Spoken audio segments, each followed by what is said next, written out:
तो फाइनली हम लीची तोड़ लिए। और जिनका लीची का पेड़ है ना, वो ऐसे झाँक के देख रहा था, हम तो डर ही गए कि कहीं कुछ बोलेंगे।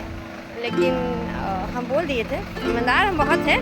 हम बोले कि एक लीची लेने के लिए परमिशन लिए थे, बट कहा नहीं कि इतना सारा ले लिया, इसके लिए सॉरी। नहीं नहीं नहीं नहीं, आप तो 400 की ले सकती हैं। वैसे आप लोगों ने सुना ही होगा कि वो बोले कोई बात नहीं, कोई बात नहीं। तो कैसा रहा मेरा लीची का सफ़र। और ये तो पानी टंकी, फाइनली हम इतना लीची ले चुके हैं और लेके जा रहे हैं।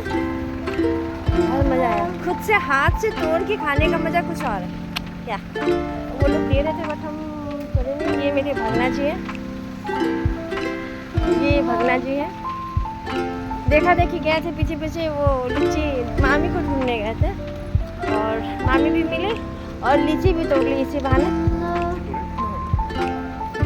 ऐसा लग रहा है जैसे कि पुलिस आके इनको भी रिवॉल्वर थमा दिया, ऐसे हाथ उठा के दिखा रहे।